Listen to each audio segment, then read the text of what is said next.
con el Evangelio según Mateo, con esta porción. Ya les puedo ir adelantando que va a haber tercera parte, va a ser el próximo domingo. La verdad que está llevando bastante tiempo, pero bueno, creo que realmente tenemos mucho para ver aquí y por eso, por razones de tiempo, vamos cortando y organizando todo lo que el Señor tiene para enseñarnos acá. Vamos a leer Mateo capítulo 5, versículo 1 al 12. Esta es la unidad que estamos estudiando. Lea conmigo, luego mantenga su Biblia abierta para ir viendo la lectura. Dice la palabra del Señor, Mateo 5, el 1 al 12. Leamos y luego vamos a orar. Viendo la multitud, subió al monte, y sentándose vinieron a él sus discípulos. Y abriendo su boca les enseñaba, diciendo: Bienaventurados los pobres en espíritus, porque de ellos es el reino de los cielos. Bienaventurados los que lloran, porque ellos recibirán consolación. Bienaventurados los mansos, porque ellos recibirán la tierra por heredad. Bienaventurados los que tienen hambre y sed de justicia, porque ellos serán saciados. Bienaventurados los misericordiosos, porque ellos alcanzarán misericordia. Bienaventurados los del limpio corazón, porque ellos verán a Dios. Bienaventurados los pacificadores, porque ellos serán llamados hijos de Dios. Bienaventurados los que padecen persecución por causa de la justicia, porque de ellos es el reino de los cielos. Bienaventurados sois cuando por mi causa os vituperen y os persigan, y digan toda clase de mal contra vosotros, mintiendo. Gozaos y alegraos, porque vuestro galardón es grande en los cielos, porque así persiguieron a los profetas que fueron antes de vosotros. Oremos. Bendito Señor, te agradecemos por esta preciosa reunión que nos estás regalando. Hemos podido alabar tu nombre como congregación, como un cuerpo, ha sido precioso. Hemos podido escuchar el Evangelio, la escuela bíblica, hemos tenido compartido la comunión con los hermanos. La verdad que cada momento de la reunión es precioso, es hermoso y es edificante. Bendecí ahora el tiempo de la exposición bíblica. Ayúdanos a entender las verdades que están en este pasaje junto con sus implicaciones prácticas para nuestra vida y que de esta manera podamos creerlas, obedecerlas y de esta manera sea para edificación de cada uno de los que estamos aquí. Guíanos, Señor, danos entendimiento, ayúdame a expresar con claridad la porción que vamos a ver y que tu nombre sea glorificado en medio nuestro. Pido todo esto en el nombre de Jesús. Amén. Bueno, ya el título lo conoce, es el mismo de la semana pasada. ¿Qué distingue a un heredero bendito del reino de Dios? Como les dije, esta es la segunda parte. Probablemente algunos, varios, han experimentado la situación de que tal vez tomaron una decisión o tal vez fueron parte de algo que les marcó en la vida, pero que en el momento cuando lo estaban viviendo no lo sabían. Quizás con el tiempo, ¿no? Se dieron cuenta de decir, mira, ni me imaginaba que esto que pasó me iba a llevar a donde estoy ahora, ¿no? Me imagino, pienso que tal vez algo así le habrá pasado a Martín Lutero, más o menos hace 500 años atrás, cuando él clavó sus famosas 95 tesis. No me imagino que él habrá pensado en todo lo que vendría después, lo que se conoce históricamente como la Reforma Protestante, ¿no? Quizás no era eso la intención, pero bueno, así fue. Cuando John Bunyan escribe El progreso del peregrino, no hubiera apostado a la repercusión que alcanzó con ese libro, El progreso del peregrino, ¿no? Y cuántos miles y miles de ediciones hechas, ¿no? De libros que él escribió. No me imagino quizás que él imaginara que tanta repercusión iba a tener su libro. Ahora bien, más allá de esos casos impactantes, hay una situación cercana aquí, ¿no? Del mismo estilo, más casero, digamos, aunque obviamente mucho más modesta que estos ejemplos anteriores, pero que a mí en mi caso me sigue sorprendiendo, algo más personal. Cuando hace más de 10 años atrás, con un grupo de hermanos nos empezamos a reunir con el deseo de estudiar la Biblia, no creo que nadie de ese pequeño grupo se hubiera imaginado que terminaríamos siendo una iglesia local, la cual hoy, por gracia de Dios, es pueblo de Dios. No creo que ninguno. Quizá uno diga, no, yo creo que sí, no, yo creo que ninguno se hubiera imaginado. Incluso todo lo que vino después de ese momento fue algo que todavía me asombra y que sé que muchos de los que están desde aquel tiempo también. deben sentirse todavía asombrados de lo que ha sido la mano de Dios ayudándonos hasta donde hemos traído. ¿Por qué menciono todo esto? Bueno, salvando muchísimo, hermanos, las distancias, el pasaje que estamos viendo, en el cual se nos cuenta acerca del Sermón del Monte que Jesús estaba enseñando, me imagino que salvo él mismo, Jesús, el resto de la audiencia probablemente jamás pensó que esos conceptos iban a trascender a esa región de Galilea para llegar a todo el mundo. No me imagino a la multitud pensando de lo que estaba tal vez aconteciendo. Mucho menos se hubieran imaginado que iban a pasar los siglos y que ese sermón que esta gente escuchó iba a mantenerse con tanta vigencia, que tantos libros hayan escrito acerca de ese sermón, que tanta gente haya discutido y estudiado acerca de ese sermón. No me imagino a la gente diciendo entre ellos, ¿sabés que esto que estamos escuchando ahora se va a hablar dentro de 2000 años? No me imagino a la gente así, pensando en que eso estaba aconteciendo. Incluso nadie hubiera imaginado que un discípulo de Jesús iba a redactar un testimonio fiel de esta enseñanza y que incluso esa sección formara parte del libro más vendido y leído en toda la historia de la humanidad, como es la Biblia. Me imagino que tampoco Mateo no lo habrá pensado, no lo habrá imaginado. Más que seguro que algunos de estos oyentes de a poco fueron entendiendo la importancia, pero tiempo después. Pero en ese momento nadie lo habrá podido notar con certeza de hasta dónde iba a llegar esta enseñanza.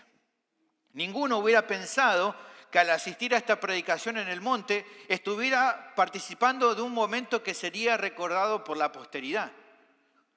Nadie supo que se estaba gestando algo que iba a cambiar la historia del mundo para siempre. Pero, como sabemos, así fue. Hoy nos paramos y miramos 2000 años atrás y quizás vemos nosotros algo que ellos en ese momento no se dieron cuenta. ¿Por qué fue esto así?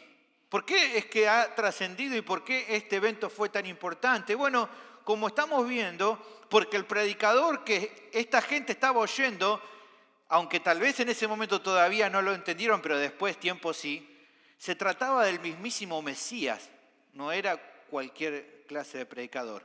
Era el Salvador del mundo, era el Señor, el Verbo encarnado. Por ende, como Mateo testifica, cuando abrió su boca para enseñarles, era evidente que todo iba a cambiar. Claramente, el mundo no iba a ser igual después de que el Dios encarnado hablara y empezara a enseñar.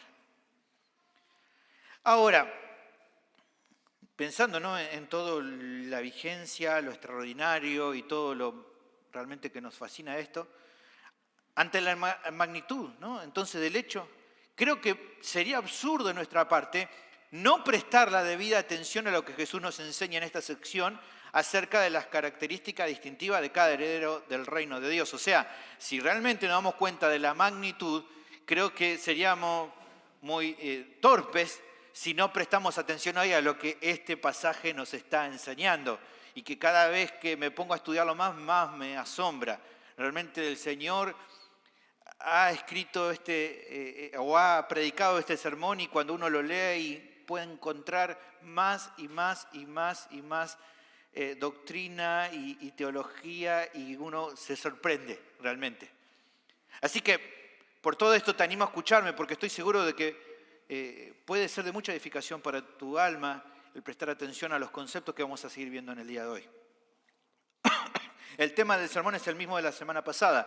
Los bendecidos con la salvación tienen características distintivas. ¿Cuáles son? El pasaje presenta 9, de las cuales hoy vamos a ver nuevamente 3. ¿Está bien? ¿Me siguen? Vamos a ver entonces la cuarta característica distintiva, porque hemos visto ya la semana pasada las 3 primeras. La cuarta característica es que los bendecidos con la salvación son los que anhelan justicia. El texto prosigue nuevamente con una nueva bienaventuranza, como la que estamos viendo. Versículo 6, leamos nuevamente, dice: bienaventurados los que tienen hambre y sed de justicia, porque ellos serán saciados. Ya hemos visto la semana anterior, no lo vamos a volver a repetir, el significado de lo que es ser bienaventurado ¿Y a quiénes se refiere? Dijimos a todos los que recibieron la bendición preciosa de haber sido salvados por el Señor. Ya lo hemos explicado con más detenimiento la semana pasada. Si usted no estuvo, le animo a poder mirar esa enseñanza para que usted pueda empaparse bien. Así que no nos vamos a detener en eso, vamos a enfocarnos directamente en esta nueva característica. Se menciona que son bienaventurados ¿quiénes? Los que tienen hambre y sed de justicia. Y uno puede decir, ¿qué quiere decir con esto Jesús? Observemos dos cuestiones importantes. La primera es que se habla de personas que dicen que tienen hambre y sed. Cuando pensamos en hambre y sed, pensamos en dos cuestiones del cuerpo que son elementales. Algo que demanda ser satisfecho en cuanto pueda hacerse. O sea, el hambriento necesita alimentarse. El sediento necesita calmar su sed. Pero en este caso se apunta a otra clase de hambre y de sed. ¿Es hambre y sed de qué? De justicia. Evidentemente podemos inferir que Jesús no estaba hablando de necesidades físicas. Esto es algo espiritual. Pero el hecho de usar estas expresiones nos da a entender que se trata de cuestiones muy necesarias, tan imperiosas de ser satisfecha, tal y como se tratara de algo relacionado al cuerpo. O sea, él podría haber dicho, bienaventurados los que quieren justicia, o bienaventurados. No, pero está diciendo hambre y sed. Esto nos habla de algo muy imperioso, algo que se desea con mucho anhelo. Cuando uno piensa en hambre y piensa en sed, piensa en algo que uno quiere ya saciar, quiere ya calmar. Es algo que se requiere mucho. Ahora, esto lleva a una segunda cuestión. ¿Cómo se puede tener hambre y sed de justicia? ¿Qué quiere decir esto de tener hambre y sed de justicia? Bueno, para eso de entrada, poder entenderlo, tenemos que definir que Jesús está indicando que esta es tan necesaria para el ser humano, tal y como se trataba de comida y bebida. Y uno dice, bueno, esto es así, que es tan necesario así como la comida y la bebida. Bueno, veamos lo que la Biblia nos dice al respecto. Analicemos un poquito. Entendemos y sabemos por la Biblia que Dios es el creador del hombre. Esto lo sabemos. Dios creó al ser humano. Lo ha hecho con características que lo distinguen del resto de los seres vivos que Él creó.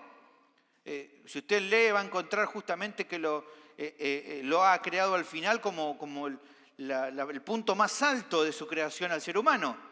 Entre todas las características que lo distinguen, la más relevante que se nos informa en el relato de Génesis es que dice que el hombre y la mujer fueron hechos, dice, a imagen de Dios. Te lo lee ahí en Génesis 1, 26, 27. Dice, entonces dijo Dios, hagamos al hombre a nuestra imagen, conforme a nuestra semejanza.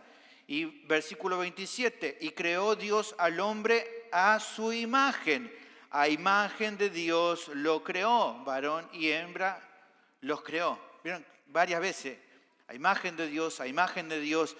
Moisés, escritor de Génesis, quiere que quede bien claro esto. En teología, a esto de la imagen se lo conoce con el término imago Dei, que en término es en latín, para hablar acerca de imagen de Dios. Así se lo define como imago Dei. Eso nos lleva a la pregunta, entonces, ¿qué significa imago Dei o la imagen de Dios en la creación del ser humano? O sea, ¿qué significa? Y esto ha sido algo que ha generado mucho debate y estudio entre los eruditos, los académicos, porque Moisés dice que el hombre fue creado a imagen de Dios, pero no nos dicen qué sentido fue creado a imagen de Dios. Simplemente lo menciona, pero no nos da pistas o no resuelve o no explica en detalle qué significa. Bueno, al estudiarlo, al repasar y mirar, y usted puede consultarlo también, entiendo que esto significa, entre otras cosas, que si bien el ser humano no es Dios, Dios sí determinó imprimir parte de sus atributos, aquellos que se conocen como comunicables, en la naturaleza humana. Esto creo que en parte significa el hecho de que seamos hechos a imagen de Dios. Como definen algunos teólogos, me parece una definición corta y sencilla, pero clara, dice, parece haber algo en la composición y constitución humana que es la imagen de Dios. Por lo tanto, dicen algunos eruditos, la imagen de Dios es parte de lo que somos. Hay a veces discusiones si tiene que ver con lo que somos o con lo que hacemos. Entiendo más que tiene que ver con lo que somos y que eso deriva en lo que hacemos. O sea, esto es en parte lo que determina la clase de comportamiento natural que tenemos y que el resto de los seres vivos, como vemos, no poseen de la misma manera que nosotros. A ver, algunos me miran medio extraño o no entienden bien. Pensemos en un ejemplo como para que usted pueda entender de qué estamos hablando. Amamos, por ejemplo, usted ama como lo hace porque fuimos creados a imagen de Dios. Como Dios es amor, justo hoy lo mencionaron, y ha compartido ese atributo en nosotros, es que se nos hace posible amar como amamos. Esto no es algo que los animales puedan hacer, pero nosotros sí, porque hemos sido creados a imagen de Dios. Eso es simplemente un ejemplo como para entender esto de la imagen de Dios. Pero hay también otro aspecto importante que no se puede dejar de lado en cuanto al propósito de la imagen de Dios en nosotros. El propósito de Dios en crearnos como lo hizo, imprimiendo su imagen en nosotros, es que por medio de nuestra interacción con Él y con los demás, podamos glorificarlos como se debe. Él nos ha hecho como nos hizo con un propósito. ¿Cuál es ese propósito? Que le demos la gloria a Él por medio de cómo nos relacionamos con Él y con los demás. Isaías capítulo 43, versículo 7 dice: todos los llamados de mi nombre para gloria mía los he creado, los formé y los hice. Lo hice de tal manera porque tenía un propósito, para la gloria de Él. Por eso después también Pablo dice: si pues coméis o bebéis o haced otra cosa, hacedlo todo para la gloria de Dios. ¿Por qué? Porque fuimos destinados para eso. Fuimos creados con ese propósito. Ahora, habiendo aclarado un poquito de esto, volvamos a la enseñanza de Jesús. Tenemos mucho para ver hoy. Jesús dice que hay personas que tienen hambre y sed de justicia. Cuando habla de hambre y sed, ya dijimos que es como que la ansían, anhelan, la desean tanto a la justicia que desfallecen por la justicia, como alguien que tiene hambre y que tiene sed. Bueno, en cierta manera, entonces, esa es una característica natural del ser humano. Quiere justicia porque ha sido creado a imagen de Dios, el cual, como sabemos, por la Biblia nos enseña, Él es completamente justo. Y Él ha compartido de este atributo, ha impreso en nosotros ese deseo por la justicia. Ahora bien, por eso, si usted ve, en ocasiones, quizás a usted le pase, incluso antes de conocer al Señor, en ocasiones se indigna cuando ocurren injusticias. Usted le ha pasado a veces, ¿no? Ve en la tele cosas injustas y ¿qué hace? Algo le provoca adentro, algo le genera. No tolera actos injustos. ¿Por qué? Porque en usted está puesto eso. Ahora bien, ¿qué le impide al hombre el deseo de justicia tal como Jesús menciona en esta parte? O sea, ¿por qué no podría el hombre tener el hambre y sed de justicia que este pasaje nos presenta? O lo que Jesús dice que debería sentir. Bueno, eso también es fácil determinarlo. No puede a causa del pecado. O sea, el pecado desde el comienzo ha roto en gran medida la imagen de Dios en el hombre. Ya no estamos como cuando ha sido creado Adán. A partir de la caída de Adán y Eva, la imagen de Dios se ha roto en parte en el ser humano. El pecado no solo lo condena delante de Dios, no solo lo hace receptor de su ira, no solo lo coloca al hombre en el estatus de enemigo de Dios, como se menciona en Romanos capítulo 5, versículo 10, sino que tristemente no le permite cumplir al hombre por sí mismo el propósito por el cual Dios lo creó. No puede, a causa del pecado. ¿Y qué incluye el hecho de que no puede cumplir el propósito para el cual fue creado? Bueno, por ejemplo, no poder andar de acuerdo a la justicia que Dios requiere que el hombre tenga y que desea que el hombre anhele. Fíjense, usted ahí ve, dice, el hombre bienaventurado es el que tiene hambre y sed de justicia, pero el hombre naturalmente no puede desear, anhelar esta justicia que aquí se menciona. No puede anhelarla, como Jesús dice que tendría que anhelarla, ni tampoco quiere anhelarla. A ver, aunque debido a que todavía conserva algo de la imagen de Dios en su vida, en ciertos momentos pareciera anhelarla, pero no como Jesús dice que debería. Y producto de no poder cumplir con el propósito para el cual fue creado, entonces es que el ser humano termina esforzándose por encontrar el sentido en la vida en cualquier cosa menos en Dios. Fue creado para vivir para la gloria de Dios, para honrar a Dios, para glorificarle, pero no puede. Y como no puede, se esfuerza entonces por llenar eso que no puede conseguir porque está roto a causa de su pecado. En definitiva, si bien lo recto y justo es algo que apartado de Dios el ser humano desprecia, si el ser humano pudiera volver a alcanzar de forma plena realmente esa justicia que anhela, lo iba a disfrutar. Si el hombre pudiera volver a disfrutar de esto que dice Jesús, lo gozaría. ¿Por qué lo gozaría? Porque fue creado para eso. Fuiste creado para glorificar a Dios, pero naturalmente no podés. Pero si pudiera volver a que ocurriera algo, quisiera que pudieras anhelar la justicia de vuelta, sería para vos el gozo más extraordinario que tenés, porque cumplirías con el propósito para el cual fuiste creado.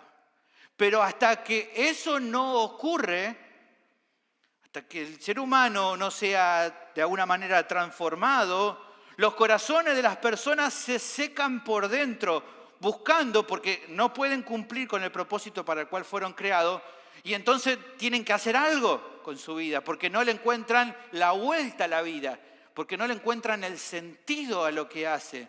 Y entonces en esa búsqueda buscan encontrar lo creado, lo que solo en Dios y en una correcta relación con Él pueden encontrar. Esa es la situación del ser humano. Por eso, a modo de ilustrar esta necesidad, es que el profeta dice que el pecador, a causa de su pecado, de su desobediencia al Señor, en vez de beber de la fuente de agua que puede saciar su alma, dice en Jeremías capítulo 2, versículo 13, cava para sí mismo cisternas rotas que no retienen agua, o sea que nunca van a poder saciarlo. Buscan una alternativa, porque está ahí, necesita saciar, y no encuentra el lugar, y piensa que tal vez si buscan algo va a encontrar, pero el profeta dice no lo van a encontrar. Como resalta un comentarista bíblico, escuche, una persona hambrienta tiene una pasión única y devoradora por comida y agua. Nada más tiene la menor atracción o interés. Nada más puede incluso llamar su atención.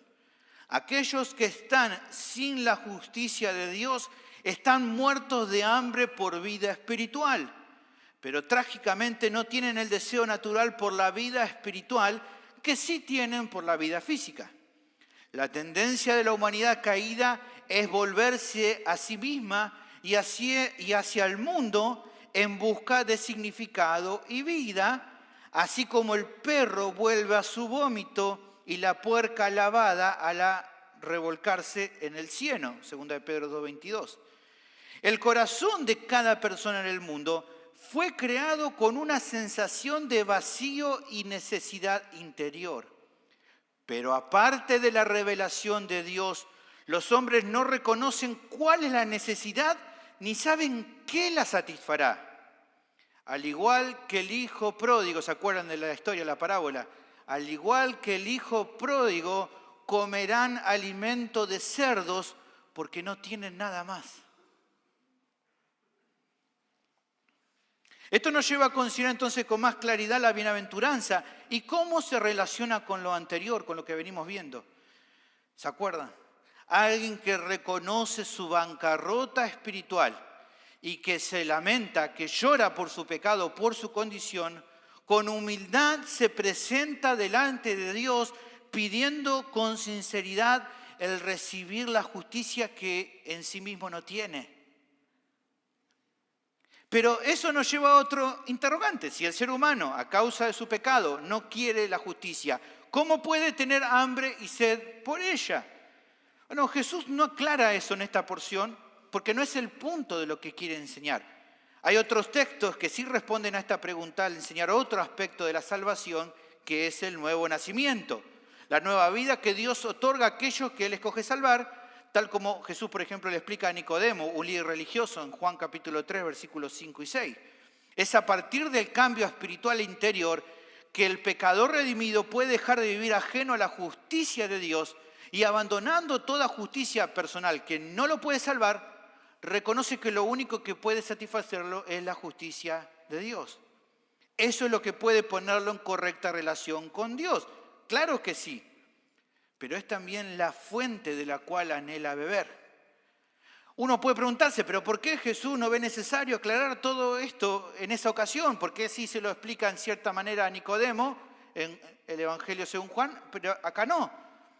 Bueno, yo considero que al ser una multitud más bien diversa, la que Jesús le está enseñando, ¿se acuerda que dijimos? Vio primero, consideró su audiencia, era una audiencia generalmente sin un trasfondo religioso elitista, o sea, después Él va a tratar con los religiosos. Por lo tanto, Jesús no necesita demostrarles a estas personas su falta de propia justicia. No necesita mostrarle que no eran justos por sí mismos. ¿Por qué? Porque ellos eran más propensos a darse cuenta por sí solos de que no daban la talla.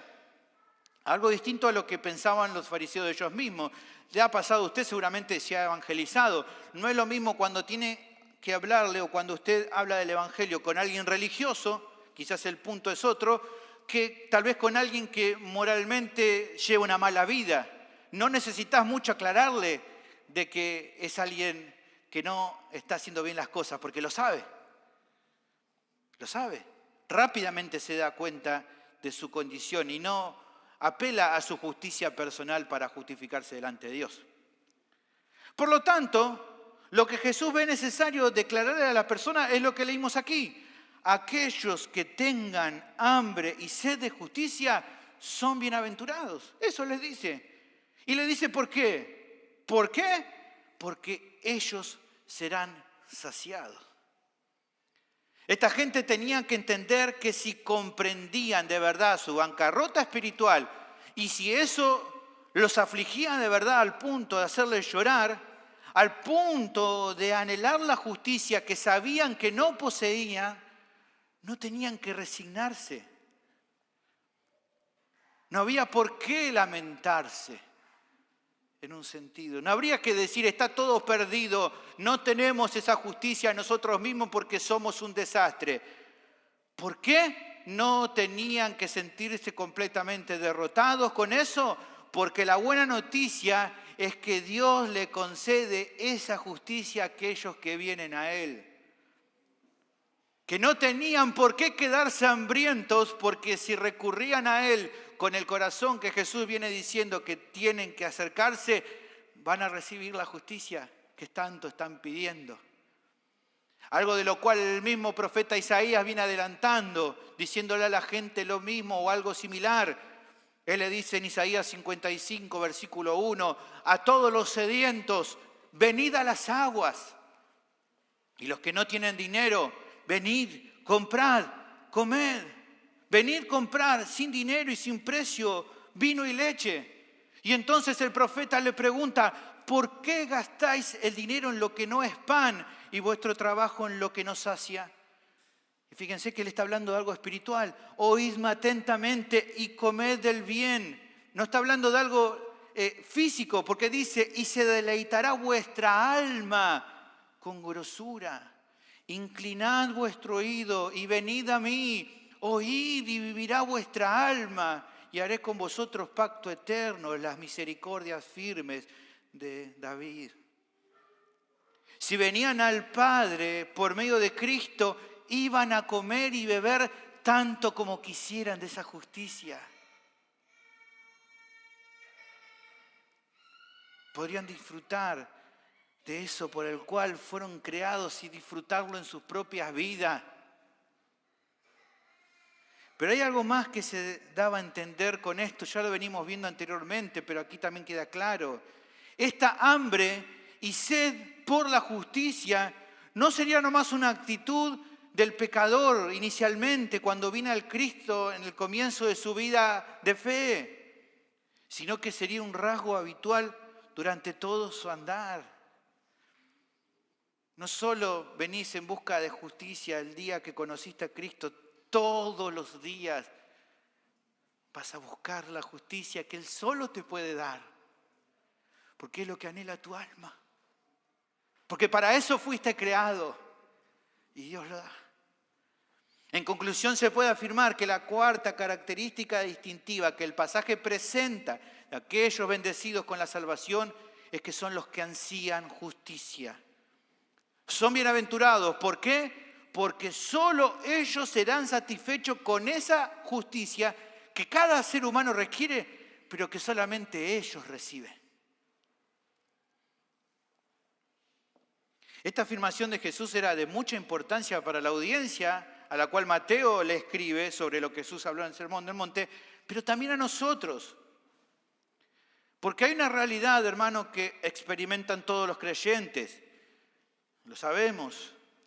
El pecado ha afectado el mundo en el que vivimos.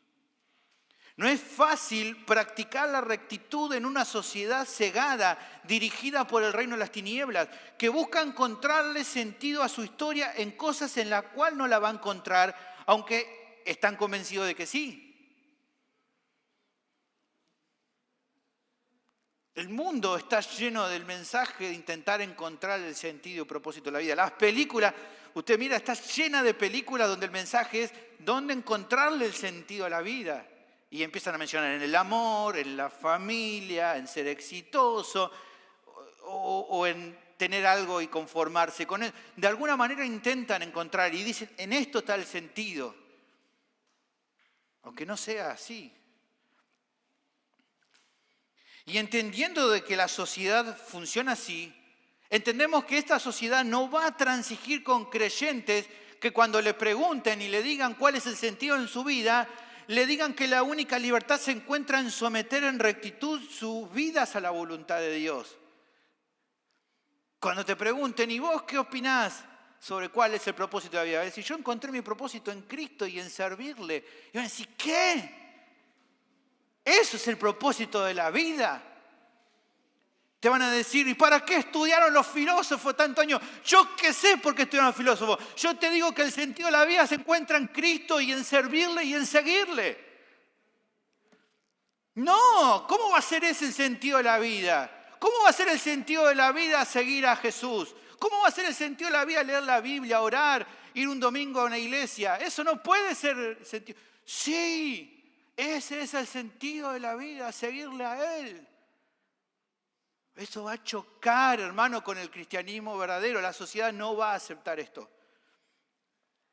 Por ende, entonces, el cristiano fiel en su relación con el mundo es como el salmón que nada contra la corriente. Nunca se va a sentir realmente cómodo. ¿Por qué?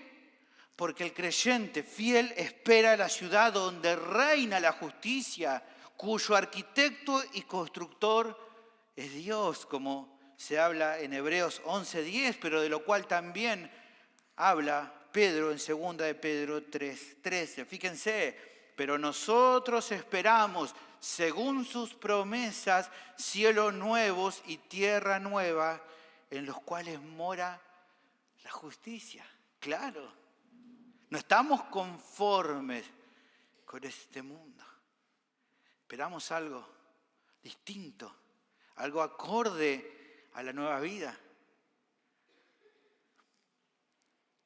Y a esto, hermano, a esta lucha que tenemos con el mundo y con la sociedad y con las personas, no tanto con las personas en sí, sino con sus ideas y con nuestras ideas que chocan con las de ellos, a esto se le suma otro asunto central. ¿Cuál es? La realidad que no solo el Hijo de Dios habita en un mundo que le es adverso a su fe, sino que además tiene que presentar batalla de ego con su propio pecado remanente. Y en esas luchas que afronta, muchas veces está afligido. ¿Por qué? Porque en su interior redimido se goza en la justicia de Dios, como dice Romanos 7:22. Porque según el hombre interior, me deleito en la ley de Dios, me deleito en la justicia. Pero todavía en sus miembros hay un conflicto con su carne que quiere arrastrarlo nuevamente a aquellas cosas que no tienen nada que ver con su nueva vida. Como luego dice Romanos 7:23. Pero veo otra ley en mis miembros que se rebela contra la ley de mi mente y que me lleva cautivo a la ley de pecado que está en mis miembros. Por lo tanto, dice Pablo, miserable de mí, ¿quién me librará de este cuerpo de muerte? Bueno, ¿cuál es la esperanza que encuentra el creyente en esta enseñanza? Que él es bienaventurado por anhelar la justicia. ¿Por qué? Porque Dios va a satisfacer su corazón cuando Él se acerque diariamente en busca de esa justicia que Dios va a darle. El cristiano verdadero puede decir con el salmista, como el siervo brama por las corrientes de las aguas, así clama por ti, oh Dios, el alma mía. Mi alma tiene sed de Dios, sed del Dios vivo. Dios no va a negar justicia a todo el que se la pida. Por lo tanto, es la experiencia que vos podés disfrutar, aunque no siempre lo logre de manera perfecta. El deleite de vivir en aquel tipo de rectitud para la cual has sido creado. Hermano, no desperdicies esta bendición diaria que Dios te da tratando de suplantarla por cosas que no sean de su agrado. Es triste, pero es así. Muchos imitan al mundo intentando encontrar sentido en cosas que no son. Y ya sabés que no son. Pero por otra parte pienso que hay consuelo para tu vida. Pienso debido a una doble expectativa futura. Digo doble por lo siguiente. Por un lado, porque un día, hermano, todas tus luchas contra el pecado se van a acabar y recibiremos un cuerpo nuevo en el cual podamos gozar plenamente de la justicia ya sin relación con el pecado. Pero además, digo que es doble porque cuando llegue el tiempo del fin, toda injusticia actual en este mundo caído que tanta aflicción y dolor provoca a tu alma va a ser juzgada por Dios, a quien pagará cada uno conforme a sus obras. Por eso, hermanos queridos, sin lugar a dudas, somos los más benditos entre los hombres. Claramente que sí. La siguiente característica distintiva de aquellos bendecidos con la salvación es que son misericordiosos. El pasaje prosigue mencionando otra bienaventuranza. Lea versículo 7. Bienaventurados los misericordiosos porque ellos alcanzarán misericordia. La particularidad nueva mencionada apunta a aquellos que son misericordiosos. El término, en el griego, el emón, se refiere no simplemente a alguien que es compasivo, sino a alguien que es activo en cuanto a la compasión. O sea, no es lo mismo reaccionar con bondad que tener como brújula en la vida el ser bondadoso y misericordioso con los demás. No es exacto, no es lo mismo. Un comentarista antiguo dice lo siguiente: misericordia es amor hacia quienes están en miseria y un espíritu perdonador hacia el pecador. Abarca tanto un sentimiento de bondad como un acto bondadoso. Esta actitud se ejemplifica perfectamente en el mismo Jesús. Él, como sumo sacerdote, se ha mostrado misericordioso con su pueblo. Hebreos 2:17 habla de él, por lo cual debía ser en todo semejante a sus hermanos, para venir a ser misericordioso, la misma palabra, el emón, y fiel sumo sacerdote en lo que a Dios se refiere. Por lo tanto, como Él es así, es lo que espera de los llamados a su reino. La pregunta es, ¿cuál es el motor que impulsa a los ciudadanos del reino de los cielos a andar por esta senda? ¿Cuál es el motor que los impulsa? Bueno, no es difícil responder a eso. Ya venimos viendo la secuencia. Aquel que es pobre en espíritu y que al llorar por su pecado y ser consolado por Dios, es el mismo que entonces en humildad puede mostrar compasión por aquellos que lo rodean. ¿Por qué puede mostrarla? Porque sabe que al igual que aquel por el que muestra compasión, él también es un pobre pecador, que estaba en la ruina y que por ende ese pecador precisa la misericordia de Dios, la cual ese creyente puede brindarle. Porque en definitiva cuando brindamos misericordia a alguien, lo que estamos brindando es la misericordia de Dios. Lo que Él ha obrado en nuestras vidas para poder ahora darle a otros. Un heredero del reino de Dios mira a otros con la compasión propia de ver en el otro el reflejo de lo que era su propia indignidad y entonces en consecuencia responde con gentileza y bondad, incluso perdonando a aquellos que lo maltratan. En el otro ves tu misma imagen de indigno y por eso decís, ¿cómo no voy a ayudarlo? Una buena ilustración, creo yo, de alguien que es misericordioso es brindada por el mismo Jesús, en lo que conocemos como la parábola del buen samaritano. Usted lo conoce, pero lo podemos leer. Mire, ahí va a encontrar. Dice Jesús en Lucas 10, 30, 35.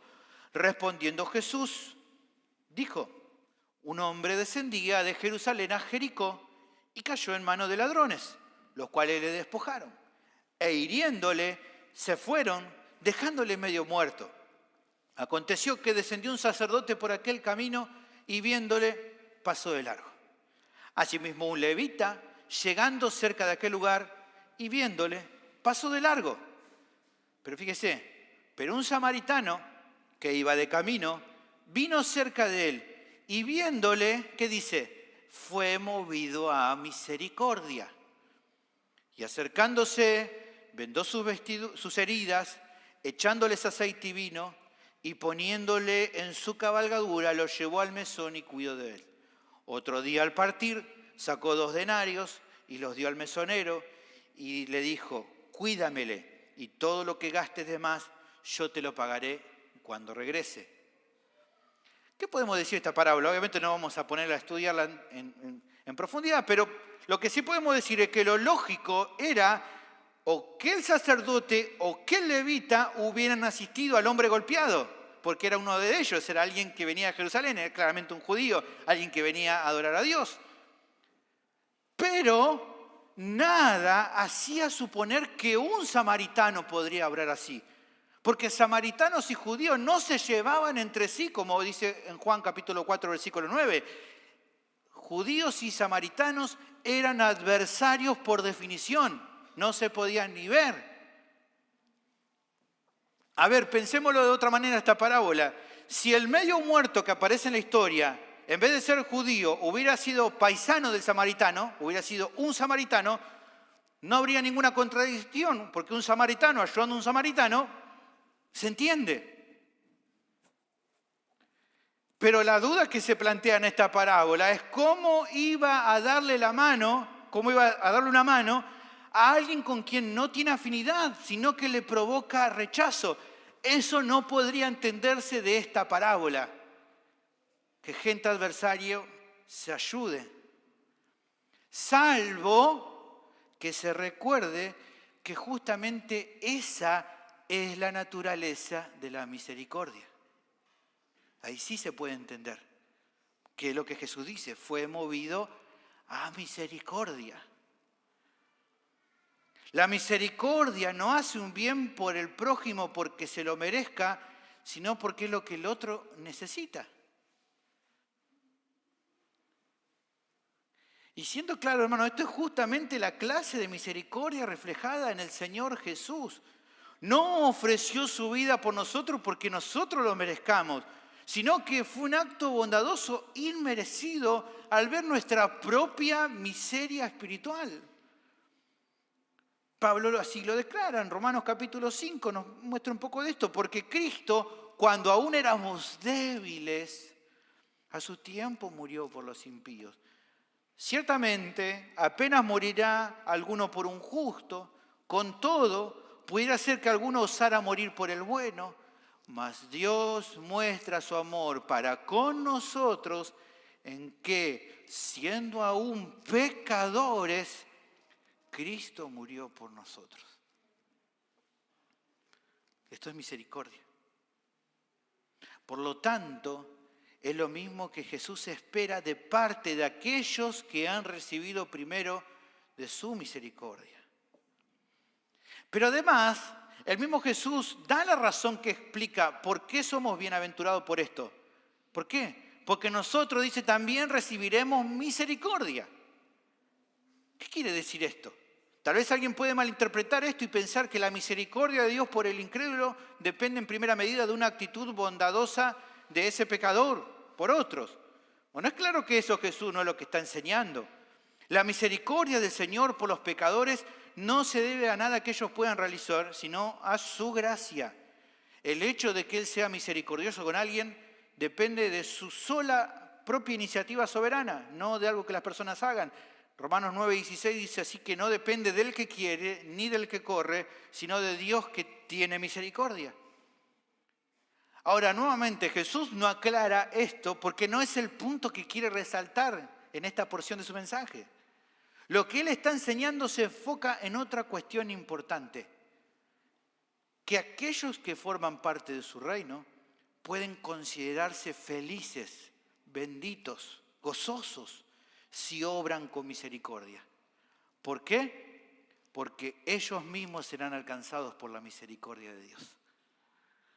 Mira qué gozo. Esta es entonces otra característica distintiva de aquellos bendecidos con la salvación. Son misericordiosas. Son misericordiosos. ¿Sos un cristiano fiel? ¿Sos alguien que sos parte del reino de los cielos? Entonces sos misericordioso. Por definición lo sos. Y esta explicación, hermano, es muy significativa, tanto para la audiencia de Mateo como para nosotros. En la sección anterior yo decía que la respuesta de las personas hacia nuestra manera de vivir no siempre es la mejor, que en muchas ocasiones genera rechazo. Incluso, hermano, nuestros actos bondadosos en muchas ocasiones no nos aseguran reciprocidad de los demás. ¿Te ha pasado alguna vez? A mí me ha pasado personas que no te tragan porque sos cristiano y vos la ayudás y te dicen, por más que hagas esto, mirá que no voy a cambiar mi actitud con vos. Y vos que decís, ya sé, no importa. Pero no muestran. No faltará la ocasión, hermano, donde tu misericordia no sea correspondida por tu prójimo. Que incluso aquel con el que le haya mostrado misericordia, después vaya y te clave el cuchillo por la espalda. ¿Sabes una cosa? Jesús sabía eso. Jesús sabe que la gente no siempre responderá de la misma forma en que vos lo trataste. Y como Jesús sabe eso, Él no promete en esta bienaventuranza, bienaventurados los misericordiosos, porque ellos también van a recibir misericordia de aquellos con los cuales tuvieron misericordia. No dice eso Jesús. La misericordia que Él asegura para aquellos creyentes que obren con la actitud que pide, ¿saben de dónde proviene? De Dios.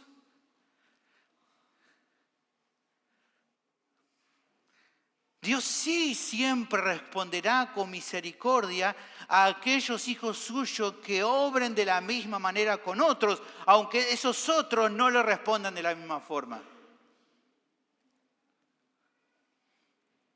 Esa es la misericordia que Él asegura, la de Dios, no la de los demás. Y uno le puede parecer extraño, pero no lo es, hermano. No es extraño que Dios pida misericordia, aunque que actuemos con misericordia aunque tal vez no recibamos lo mismo. ¿Por qué digo que no es extraño? Porque seamos honestos, hermano, Dios no espera que toda la humanidad sea buena con Él con respecto a su misericordia, a su bondad. No espera a eso para actuar con ellos con bondad. Lo hace igual con aquellos que le responden bien y con aquellos que le responden mal, dándole la espalda.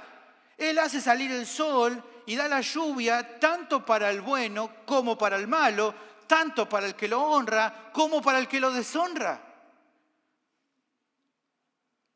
Ya lo vamos a ver un poquito más adelante, pero fíjese, Mateo 5, 43 al 48, si usted tiene su Biblia abierta, mire un par de versículos más adelante. Oíste que fue dicho, amarás a tu prójimo y aborrecerás a tu enemigo. Pero yo os digo, dice Jesús, amad a vuestros enemigos, bendecid a los que os maldicen. Fíjense, hagan bien, haced bien a los que os aborrecen y orad por los que os ultrajan y os persiguen, para que seáis hijos de vuestro Padre que está en los cielos, que fíjense, hace lo mismo, hace salir el sol sobre buenos y malos, y que hace llover sobre justos e injustos. Porque si amáis a los que os aman, ¿qué recompensa tendréis? ¿No hacen también lo mismo los publicanos? Y si saludáis a vuestros hermanos solamente, ¿qué hacéis de mal? ¿No hacen también así los gentiles? Sed, pues, vosotros perfectos, como vuestro Padre que está en los cielos es perfecto. Hagan lo mismo que Él hace. Compórtense de la misma manera que Él se comporta. Y como Él hace esto, demanda lo mismo de aquellos que son parte de su reino. Claramente, hermano, esta manera de proceder de los creyentes del primer siglo que adoptaron esta manera de actuar, sorprendía al mundo, porque eran perseguidos, maltratados, deshonrados, los deshonraban, los mataban, pero ellos no pagaban con la misma moneda, no devolvían mal por mal. Ahora uno puede decir, ¿qué los fortalecía para mantener esta actitud tan distinta a la del mundo? Bueno, el saber que aunque la respuesta de sus enemigos no fuera buena, tenían para ellos la promesa más grandiosa. El saber que eran receptores de la misericordia de Dios, que en definitiva eran los que realmente más necesitaban. Y en un sentido es lo que más nosotros necesitamos. Principalmente no necesitamos la misericordia de otros. Lo que realmente más necesitamos es la misericordia de Dios. Preciosa es esta verdad que también nos anima a nosotros. Hermanos, tal vez los demás no respondan de manera recíproca a nuestros gestos de misericordia. Ahora, aunque eso pueda doler, lo que debe consolar a nuestros corazones y sostenernos para no desfallecer, sino seguir siendo misericordiosa, ¿qué es? Que recordemos que somos objeto de la misericordia de Dios. Porque está la tentación a veces. No voy a mostrar más misericordia. Vea, siempre yo hago así y me hacen así. Ya está, se acabó. Se acabó el Sergio Bueno, ¿no? Se acabó se acabó la buenita. Ahora me van a conocer, ¿no? Y lo decí y después empecé a pensar, ¿no? Decía, pero Dios no es así conmigo.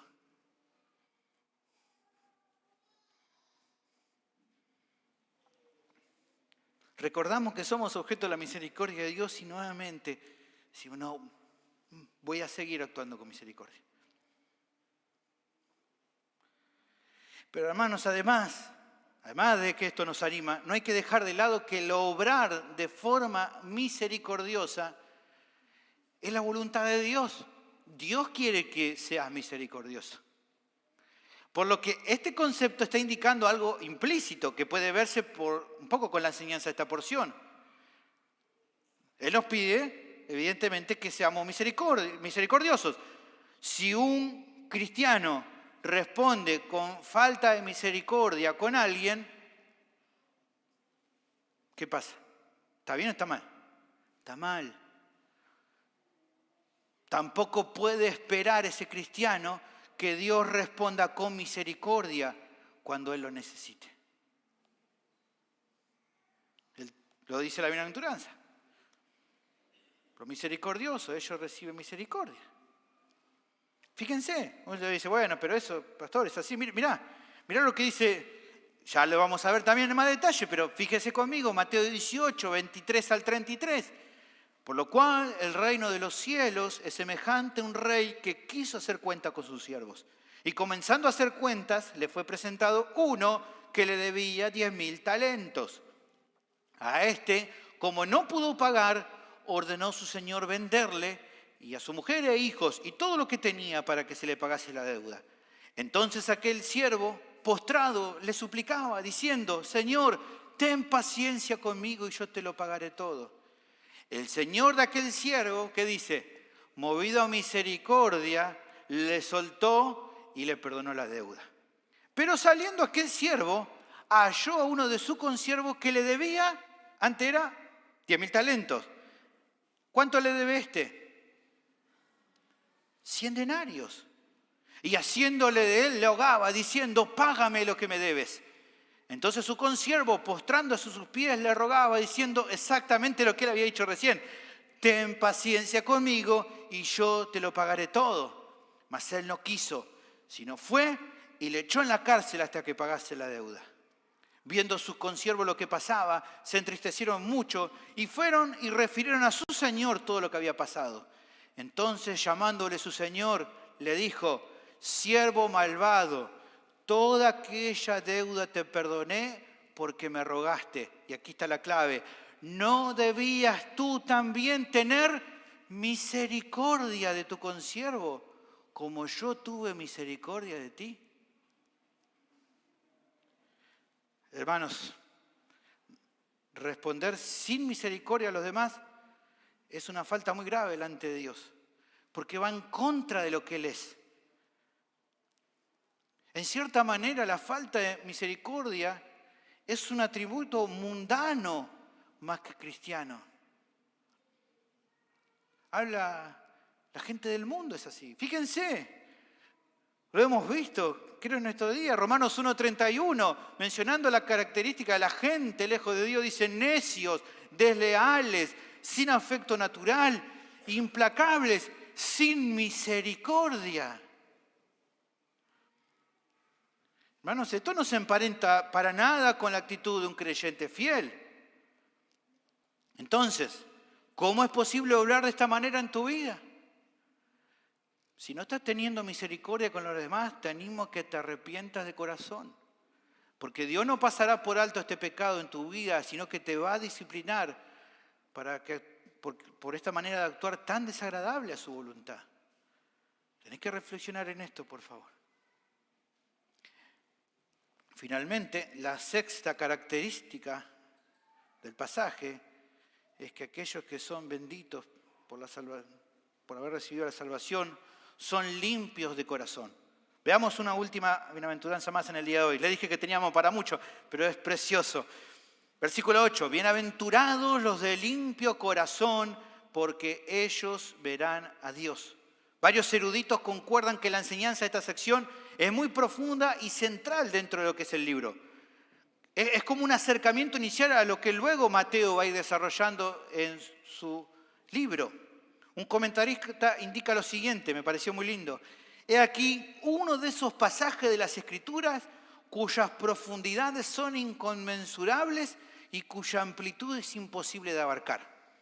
Esta increíble declaración de Jesús es una de las afirmaciones más grandes en toda la Biblia. ¡Wow! Tremendo, está ahí metido entre medio de todas. ¿De qué se trata? Bueno, consideremos algunas cuestiones de contexto. Primero, recordemos que en la época del ministerio de Jesús, la condición de Israel, tanto política como económica, era mala. Ellos estaban bajo el yugo romano. Su libertad era limitada. Ellos tenían que rendir cuentas al imperio romano, dar impuestos a este imperio que lo tenía sometido. Todos los judíos se daban cuenta de esta situación que vivían. Pero había un problema mayor que este. La nación estaba sumida en una crisis espiritual muy profunda. Pero ¿saben cuál es el asunto? A diferencia de lo otro, que todos se dan cuenta de los otros problemas, de este problema solo muy pocos se daban cuenta. Influenciados por su propio pecado y por la mala enseñanza de sus líderes religiosos, los israelitas pensaban, los judíos, que su problema más grave era en todo caso político o económico, pero no algo del corazón o de su condición delante de Dios. Por eso es que el anhelo de la nación se enfocaba en un libertador político que les trajera prosperidad económica y no en un salvador personal. Pero cuando Jesús inició su ministerio terrenal, no se enfocó en temas de política o economía, sino que el problema por el que se preocupó fue el que era necesario para solucionar la condición de sus almas.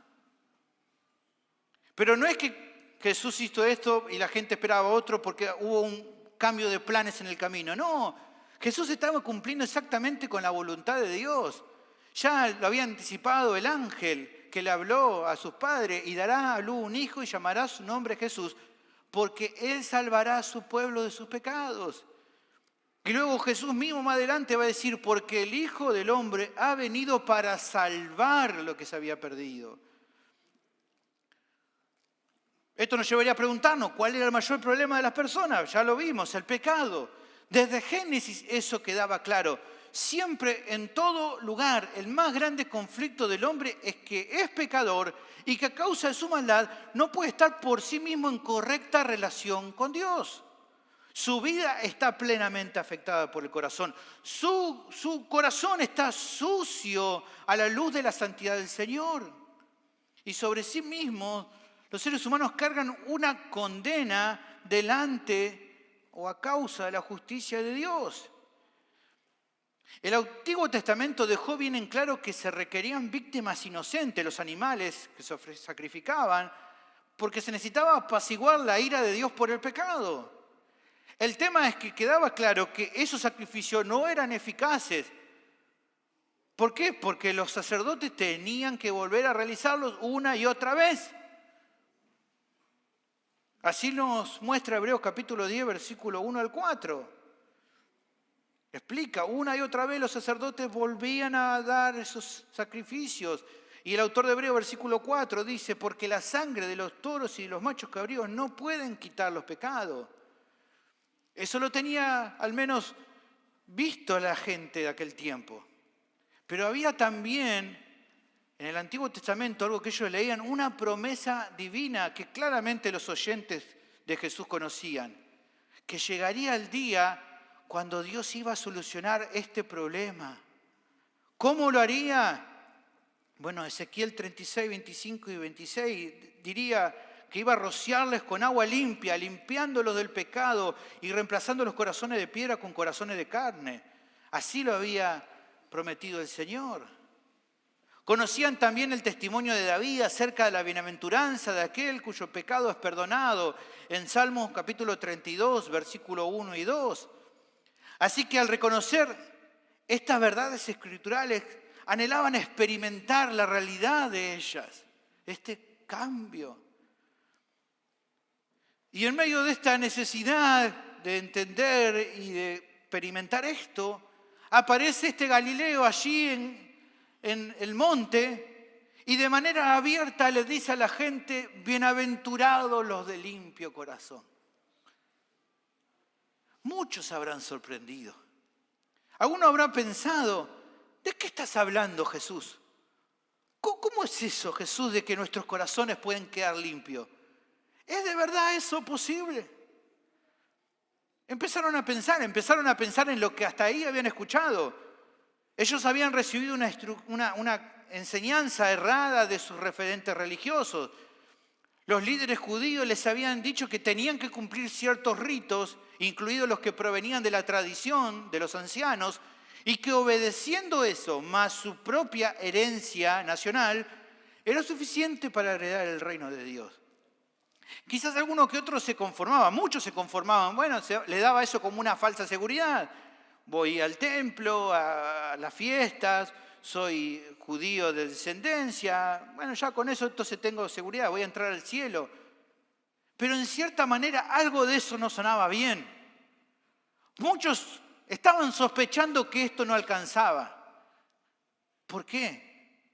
Porque aunque los líderes religiosos le decían esto, muchos sentían que sus vidas seguían sucias, que sus vidas todavía estaban torcidas a causa del pecado. Por eso, cuando Jesús comienza a instruir a las personas sobre la necesidad de la limpieza real de sus corazones, muchos empezaron a acercarse a Él para que les enseñara más acerca de esto. Era algo como, ¿qué? ¿Cómo es esto? Y usted va a encontrar en los relatos de los evangelios personas a veces para probar al Señor, pero algunos con cierta sinceridad, como por ejemplo en Juan 6:28, en Lucas 18:18, un hombre principal le preguntó diciendo, Maestro bueno, ¿qué haré para heredar la vida eterna? Claro, dice, ¿qué es esto que está diciendo? ¿Me lo explicás mejor, Jesús?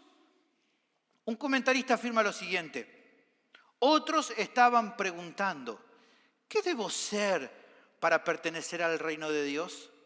¿Cuál es la norma para la vida eterna? Todos esos individuos sabían en varios niveles de comprensión y sinceridad que no habían encontrado lo que buscaban.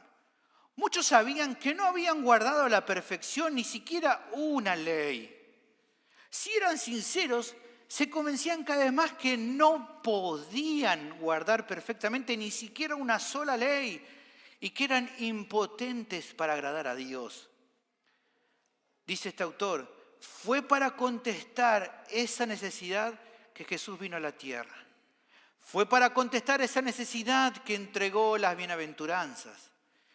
Él muestra de manera simple y directa cómo el hombre pecador puede ser justo delante del Dios Santo. ¿Qué es lo que entonces se enseña al respecto?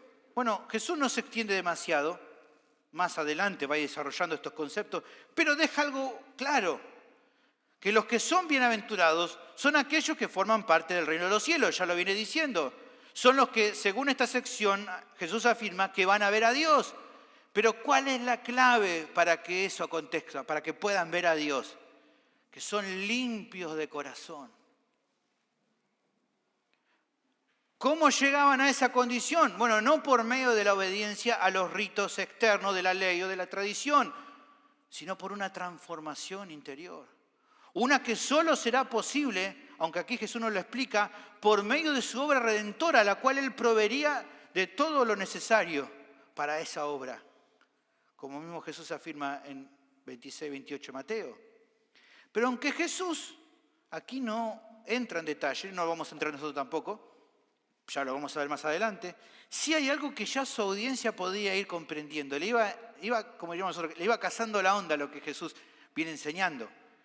Que aquel que reconoce su pobreza espiritual, que se lamenta por su pecado y que humildemente anhele la justicia, es aquel al cual, por medio de la obra de Cristo, Jesús habrá salvado, limpiando completamente su corazón, logrando que ahora ese pecador pueda disfrutar de una completa comunión personal con Dios.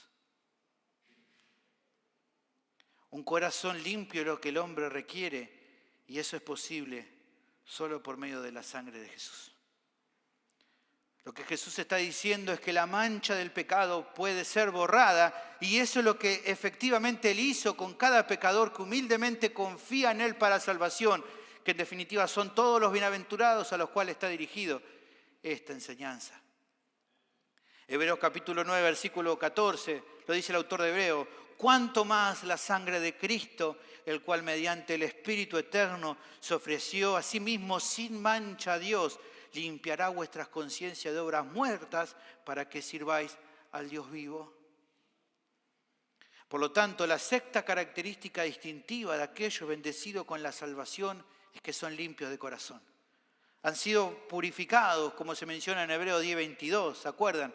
Acerquémonos con corazón sincero, en plena certidumbre de fe, purificados los corazones de mala conciencia y lavado los cuerpos con agua pura.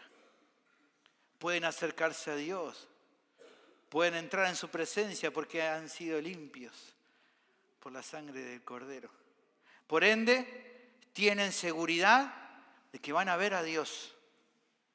Esta gloriosa realidad tenía mucho que decirles a la audiencia original, como para nosotros también.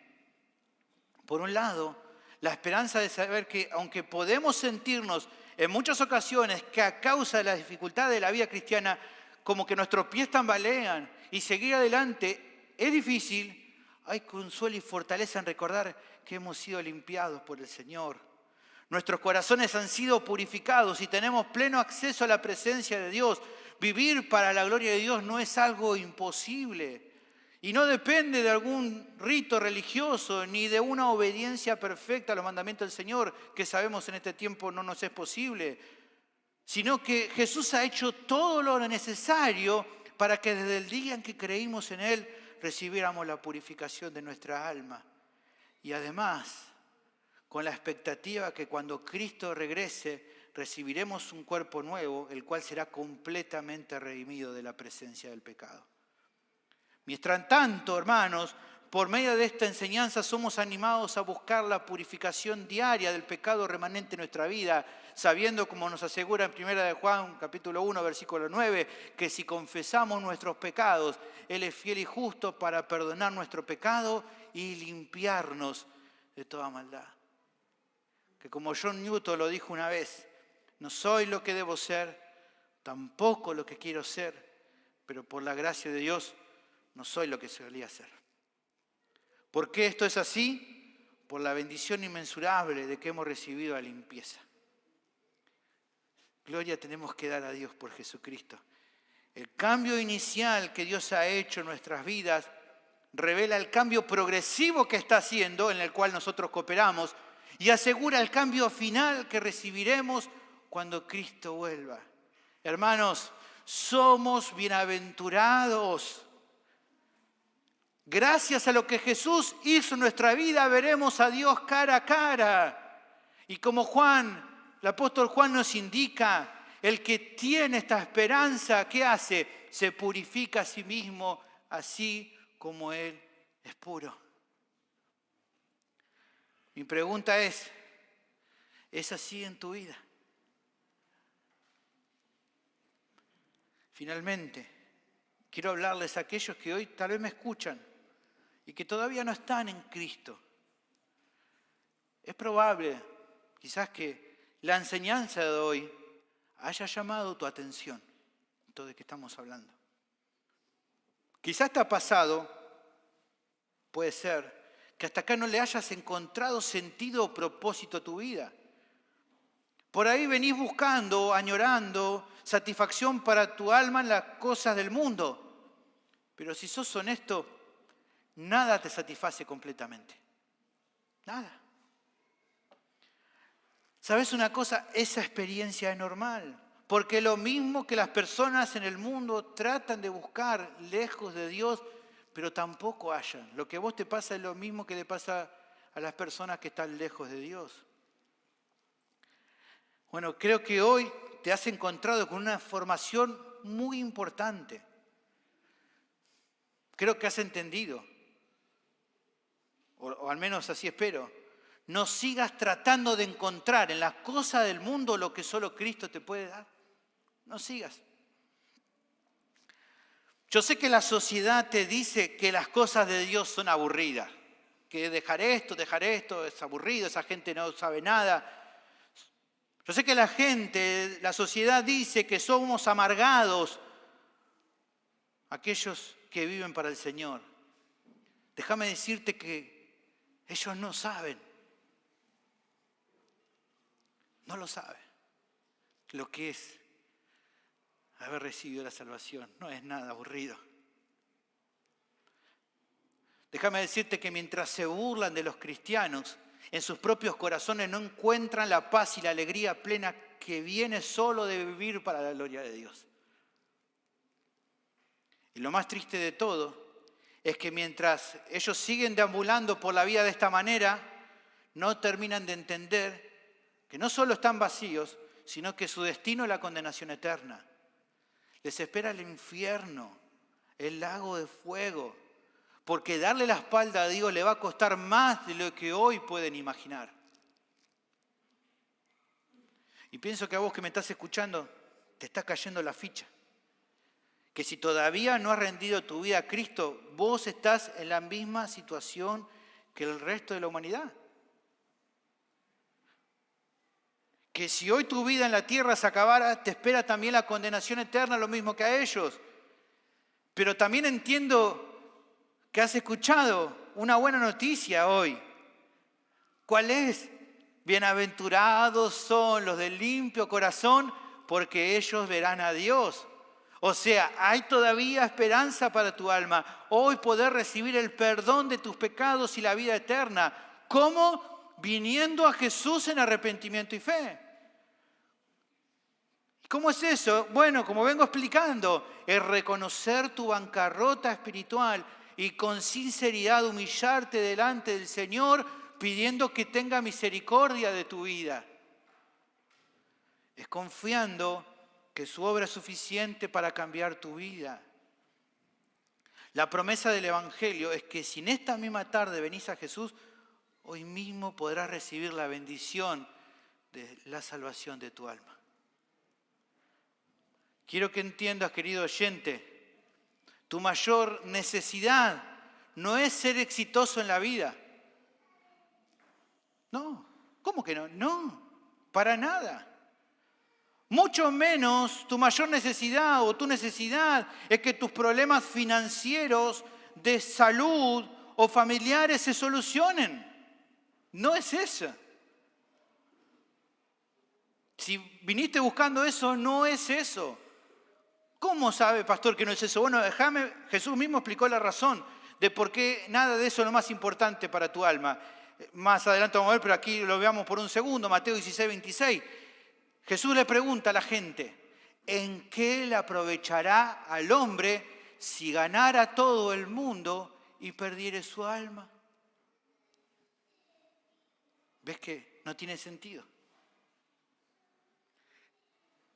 Querido oyente, lo que realmente necesitas es el perdón de tus pecados y ponerte a cuenta con Dios. Y eso es lo que Jesús en esta reunión te está ofreciendo. Mi pregunta es, ¿qué vas a hacer? ¿Qué harás con esto? Vení hoy a Cristo, por favor. No lo pospongas más.